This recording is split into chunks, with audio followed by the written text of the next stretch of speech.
அன்பு நெஞ்சங்களுக்கு அடியேனின் பணிவான நமஸ்காரம். நாம் கடந்த ஒரு வருடமாக மகாகாவியமான மகாபாரதத்தின் அறியாத பல பக்கங்களையும் தெரியாத பல பாத்திரங்களை பற்றியும் பார்த்து வருகிறோம். அது உங்களுக்கே நன்றாக தெரியும். இருந்தாலும் மற்ற யுகங்களில் இருந்தவர்கள் சிலரையும் பாண்டவர்கள் தங்கள் வனவாச காலத்தில் சந்திக்கும் பொழுது பிரமிப்படைகிறார்கள். உதாரணத்திற்கு குபேரனை சொல்லலாம். இப்படி ஒரு அகழ்வாராய்ச்சி போலவும் தோண்ட தோண்ட வரும் புதையல்களைப் போலவும் நமக்கு கிடைக்கின்ற இந்த காவிய பொக்கிஷத்தை, வாழ்க்கை பாடத்தை நாம் எவ்வளவு கவனமாக படித்தும் கேட்டும் தெரிந்து கொள்ள வேண்டும் என்பது உங்கள் எல்லோருக்கும் தற்போது புரிந்திருக்கும். அந்த வகையில் மகாபாரதம் 78வது பகுதியில் தற்போது நாம் மகரிஷி முத்கலரின் சரித்திரம் ஒவ்வொரு தவமுனியும் எப்படி ஆசிரமத்தில் வாழ்க்கை நடத்த வேண்டும் என்கிற படிப்பினையை கற்றுத்தருகிறது. எனவேதான் நெல் பொறுக்கி முனிவர் என்று பட்டம் வாங்கிய முத்கலரின் சரித்திரம் இக்கால சினிமாக்களைப் போல பார்ட் 1 பார்ட் 2 என்று இன்று 5வது பகுதியில் இருக்கிறோம். ஏன்னா தெரிஞ்சுக்க அவ்வளோ விஷயம் இருக்குது. வழக்கமான டைலாக் தாங்க. புதுசாக பார்க்குறவங்க பழைய 4 பாகங்களை பார்த்துட்டு முத்கலரோடைய 5வது பகுதியை பார்த்தா இன்னும் நல்லா புரியும். சரி வாங்க, அடுத்து என்ன நடக்குதுன்னு பார்க்கலாம். துர்வாசர் முத்கலர் சம்பாஷணை முடிஞ்சு துர்வாசர் மறைஞ்சு விடுறார். அவருக்கு மனித உடலோடு சொர்க்கம் செல்லலாம் என்ற வரத்தையும் துர்வாசர் கொடுக்கிறார். உடனே ஒரு தேவதூதன் அன்னரத விமானத்தில் மணிகள் குலுங்க இனிமையான இசையோடு கம்பீரமாக வந்து இறங்குறான். அவன் பெயர் ஊர்மிளன். இறங்கியதும் பணிவோட மகர்ஷி கிட்ட வரான். முனிசிரேஷ்டரே, வந்து ரதத்தில் ஏறுங்கள், உங்களை சொர்க்கபுரிக்கு அழைத்து வரும்படி தேவேந்திரன் கட்டளையிட்டிருக்கிறார், உடனே கிளம்புங்கள் என்கிறான். அவனோட நினைப்பு என்ன தெரியுமாங்க?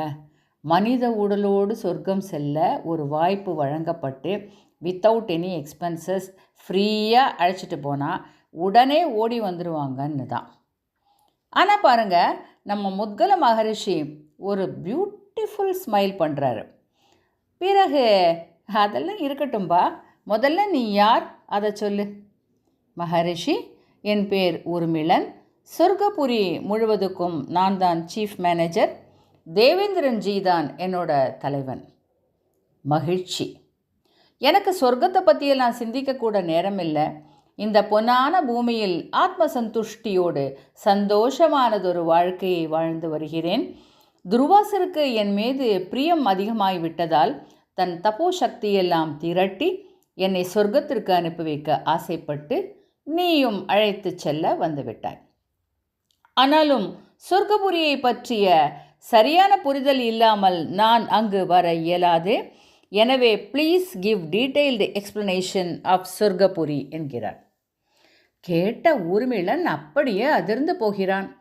என்னது, நீங்கள் சொர்க்கம் பற்றி சிந்தித்ததே இல்லையா? இல்லையப்பா. இறப்பிற்கு பிறகு எல்லோருமே சொர்க்கம் செல்வது பற்றித்தானே சிந்திப்பார்கள். உங்கள் பதில் எனக்கு ஆச்சரியமாக இருக்கிறது மகரிஷி. என்னவோப்பா, நான் சிந்தித்ததில்லை.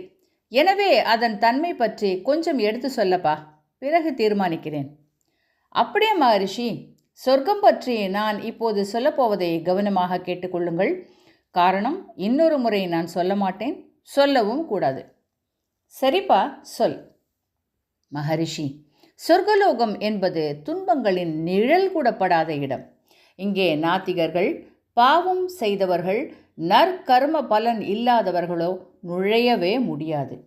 தர்மசீலர்கள், புலன்களை அடக்கி விரதம் இருந்தவர்கள், யாத்திரைகள் பல செய்து புனித நீராடியவர்கள், குருவருள் பெற்றவர்களே சொர்க்கத்திற்கு போக தகுதியானவர்கள் என்ற ஊர்மிளன்.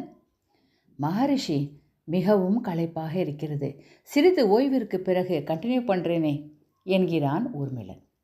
நமக்கும் தான். அடுத்த பதிவில் சொர்க்கபுரி பற்றிய இன்னும் பல ஆச்சரியமூட்டும் தகவல்களை பகிர்கிறேன். ஏன்னா நிறைய இருக்குது பாருங்கள். சேனலை பாருங்கள், லைக் பண்ணுங்கள், ஷேர் பண்ணுங்கள், சப்ஸ்கிரைப் பண்ணுங்கள். நன்றி, வணக்கம். மீண்டும் சந்திப்போம்.